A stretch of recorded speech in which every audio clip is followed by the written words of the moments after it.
O despertar do espírito. Encontro com a harmonia. 6.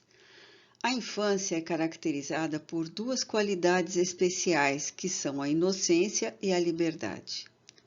Embora o espírito em si mesmo tenha experienciado muitas existências corporais, o estado de infância é de aquisição de conhecimentos, de superação de conflitos antigos, de preparação para o esquecimento.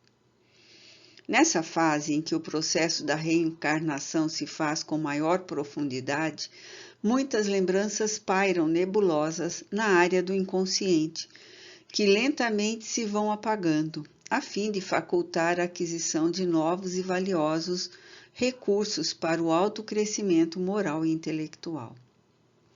No período infantil, por isso mesmo, instalam-se os pródromos dos futuros conflitos que aturdem a criatura humana nas diferentes etapas de desenvolvimento psicológico. Se a verdadeira afetividade e respeito pelo ser em formação não se fizerem presentes. Herdeiros das próprias realizações, o eu superior renasce em conjunturas sociais, econômicas, orgânicas e psíquicas, a que faz jus ante os soberanos códigos da divina justiça, em face do comportamento vivenciado nas reencarnações anteriores. Desde o momento em que mergulha nos fluidos mais densos do corpo físico, imprimem-se-lhe os impositivos do processo da evolução, dando curso ao restabelecimento do equilíbrio que se descompensou anteriormente.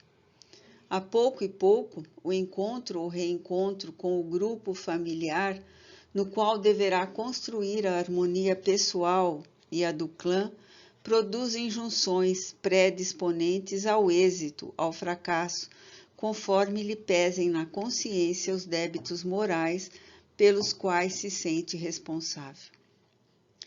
Por isso, dispõe de um largo período de infância, o mais longo entre todos os animais, a fim de que se fixem os fatores que se irão transformar em condições próprias para a existência corporal. Quando renasce em ninho de paz, mais facilmente se lhe estruturam as perspectivas de triunfo, em face das cargas emocionais de tranquilidade e amor com as quais se robustece, podendo agir sob amparo e, ao mesmo tempo, liberdade. Em situações opostas, o martírio se lhe esculpe no inconsciente em expressões de ressentimento e medo, ódio e humilhação, perdendo o sentido elevado da existência pela qual se desinteressa, fugindo para estados mórbidos da personalidade. Pais irresponsáveis, perversos e castradores, doentes emocionalmente que são, inseguros de si mesmos, quase sempre descarregam os sentimentos destrutivos nos filhos, incapazes de defender-se, traumatizando-os de maneira que beira o irresistível. Agressões verbais e físicas constantes através de expressões chulas e ofensivas, surras e punições, outras por nonadas, bem como violências sexuais, irão constituir o infortúnio existencial daquele que se lhe tornam vítimas indefesas. Normalmente, quem assim age, punindo, estrupando, violentando, transfere do seu passado próximo os próprios sofrimentos que lhe pareceram injustos e os atingirão em represália de outrem, gerando, por sua vez, medo e rancor, frustração sexual e insegurança. Torna-se um verdadeiro círculo vicioso de infelicitações. Não tendo condições psicológicas para enfrentar a fragilidade pessoal interna, faz-se algoz dos filhos, através de cujo comportamento adquire poder, força de dominação e amor desequilibrado.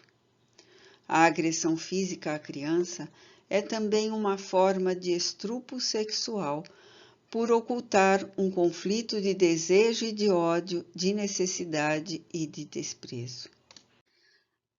criança, masculina ou feminina, vitimada pela ocorrência do estupro sexual, permanecerá profundamente marcada pelo sentimento de humilhação a que foi submetida, perturbando-se no desenvolvimento da própria sexualidade, que se lhe apresentará como mecanismo afligente, empurrando-a a partir desse momento e quase sempre para uma conduta desequilibrada. A eleição do comportamento sexual torna-se-lhe muito difícil, por não saber discernir qual a opção correta para uma existência saudável, porquanto teve os sentimentos violentados no período mais significativo do desenvolvimento das aptidões que devem manter a harmonia entre a anatomia física e a função psicológica desestabilizada. Sentindo-se usurpada no seu direito de escolha, anula emocionalmente a função sexual que lhe causou o transtorno, vivendo sem experienciar o prazer nem a emoção elevada que a comunhão saudável com seu parceiro deveria proporcionar. O sentimento de vergonha estará sempre presente, assinalando seu desenvolvimento e conspirando contra o seu equilíbrio emocional. Somente através de uma psicoterapia muito cuidadosa, na qual o perdão desempenhará um papel preponderante, essencial, é que se conseguirá estabelecer a integridade do indivíduo, reajustando-lhe a personalidade fissurada pelos golpes das agressões sofridas. A infância é, sem dúvida, o período experimental para a construção de um comportamento espontâneo, sinalizado pela alegria de viver e pela disposição para crescer, desenvolvendo todos os valores que dormem no âmago do ser. Conflitos do cotidiano. O conflito pessoal que vem da infância, porque não foi resolvido, se transfere com aspecto fantasmagórico para o relacionamento social que se torna enfermiço, feito de desconfianças e ressentimentos contra as demais pessoas, para as quais é transferida a imagem do violentador, buscando a vítima, desse modo, fugir de tudo e de todos aqueles que aparentemente podem ameaçar-lhe a integridade física e emocional ferida. Em face do problema, o grupo social assume a aparência do ser odiento, que dilacerou sem compaixão os sentimentos puros da criança, inibindo-lhe a liberdade e ameaçando-a, caso viesse a delatar a infância de que foi vítima, mesmo sem o desejar fazer. Outra consequência marcante desse ato ignóbil é o medo da própria sexualidade, de que passa a experimentar vergonha e asco. Na violação da inocência e da liberdade, houve desestruturação do conceito dos valores humanos, que estão aparentemente representados pelos adultos, aqueles que mais facilmente expressam autoridade e comando, direcionamento e conduta dos grupos sociais. A sexualidade natural, harmônica, decorrente de um sentido psicológico maduro, expressa-se também pelo olhar quando esse é atraído por algo que lhe desperta a sensação ou a emoção. Quando se padece de inibição, o olhar permanece mortiço e oculto, em razão do paciente associar as novas manifestações do sexo ao insulto de que foi objeto.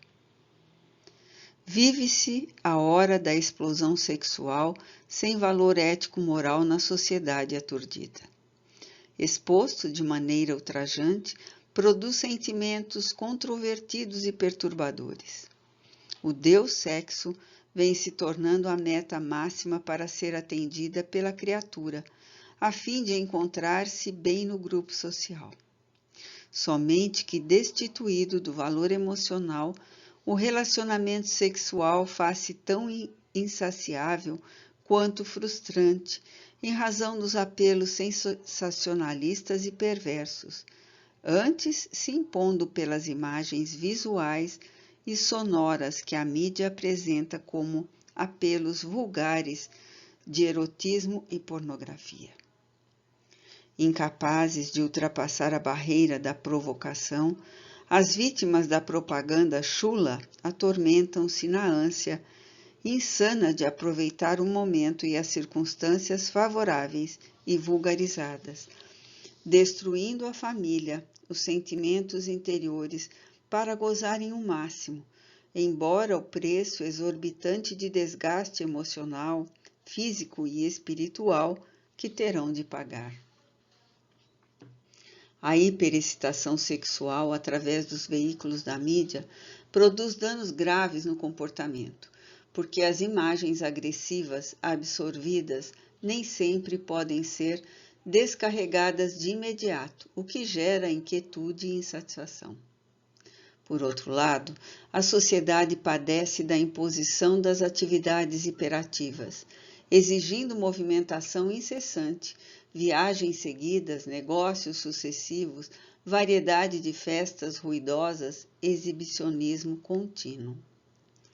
As músicas em altos decibéis, as buzinas dos veículos, as propagandas em volume insuportável, os pregões das novidades aturdem, levando os indivíduos a desesperos internos que fazem parte do cotidiano.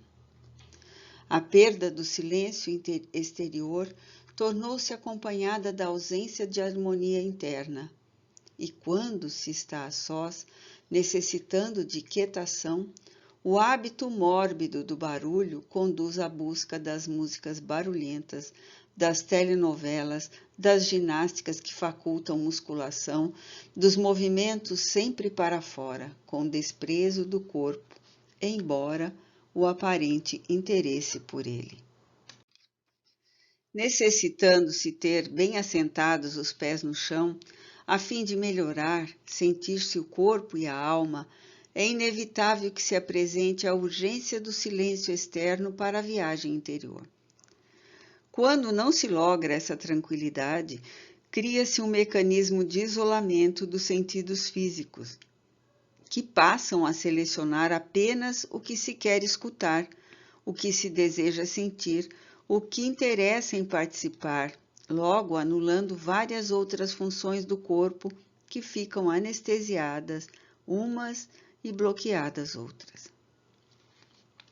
Os conflitos do cotidiano são decorrência externa dos tormentos interiores do ser humano, que se vê a braços com excessos para os quais não se encontra psicologicamente preparado, exceção feita àqueles que fossilam nas classes menos favorecidas socioeconomicamente, vítima das injustiças vigentes. Ao lado do barulho ensurdecedor, dos apelos ao uso do sexo desvairado, se apresentam a violência que estruge volumosa, a sujeira que se acumula em toda parte, as pessoas objetos descartáveis, no momento em que tudo é de valor secundário e utilitário, cessando a sua qualidade quando desaparece o interesse imediato. Nesse báratro, o ser fragilizado pela perda de contato com o corpo e com o self, aturdido ante a imperiosa necessidade de manter-se vigilante para não perder o vínculo da oportunidade que se apresenta auspiciosa para a conquista das coisas, desfigura o conteúdo da realidade, atirando-se no vazio existencial interior e na aparência que lhe disfarça os sentimentos, robotizando-se, sorrindo para agradar ou mergulhando fundo na depressão. Por outro lado, esses conflitos do cotidiano induzem ao receio da insanidade, resultado da dissociação entre o corpo e o ego, na perturbação dos sentidos de forma generalizada. Simultaneamente, outros fatores tornam-se responsáveis pela ocorrência dos fenômenos apavorantes, quais o medo da doença, da pobreza, da violência, da morte, que inquietam o paciente e o levam ao sobressalto, efeitos remotos, que são dos abusos vividos na infância que não foram liberados. Crianças cujas mães não pararam de reclamar, exigentes e malcriadas, não poucas vezes tiveram desejos quase incontrolados de esganá-las, a fim de que calassem a boca acusadora, deixando-lhes a mente infantil em paz. Como consequência do impedimento de realizá-lo, nasce-lhes no íntimo um sentimento de culpa que permanece afligindo e que é compensado através da expressão sexual destituída de sentimento de amor, tornando-se uma forma de explosão da raiva contida longamente ou se manifestando por meio da irrupção da ira e da revolta, assim diminuindo-lhes a pressão que experimentam. No caso de conflitos dessa ordem, a terapia de reconhecer a raiva, exteriorizá-la através do choro profundo, do perdão ao algoz, removendo-a do inconsciente para o corpo que se relaxará, é de grande utilidade, assim contribuindo para um desenvolvimento psicológico maduro e saudável. Esse medo da loucura trabalha em favor dela, afastando o paciente da realidade na qual se encontra e conduzindo-o ao cultivo das expressões que lhe dão aparente normalidade. De forma equivalente, é o receio de aceitar a convivência com intimidade profunda, quando a ocorrência faz-se recordar o temido espectro de ser controlado pela pessoa com quem vive, fato que traz à mente a imagem dominadora do pai, que se caracterizava como conhecedor seguro dos sentimentos do filho, assustando-o e ameaçando-o constantemente. Há uma dicotomia muito marcante nessa conduta, que é típica da infância, exteriorizando-se nas emoções de sedução e rejeição, amor e ódio, ou pior, amor e indiferença. O ódio é uma forma de amor que enlouqueceu, sendo que a morte do sentimento de amor, muito pior do que o ódio, é a referida indiferença. Uma terapia correta, sob assistência de um especialista e o esforço do paciente buscando a libertação do conflito e a reestruturação da personalidade, iniciando pelo perdão ao ofensor e pelo auto-perdão, em considerando a importância ante a circunstância malsã que o atingiu, contribuirão poderosamente para o equilíbrio perdido e o prosseguimento da jornada sem ruptura emocional perturbadora. A harmonia sempre resulta de uma perfeita identificação entre o ego e o self, que devem conjugar esforços para o bem-estar do ser. Interagindo reciprocamente em perfeita identificação de propósitos, constroem uma estrutura saudável de personalidade capaz de enfrentar as vicissitudes e ocorrências desafiadoras do processo de crescimento e amadurecimento pessoal.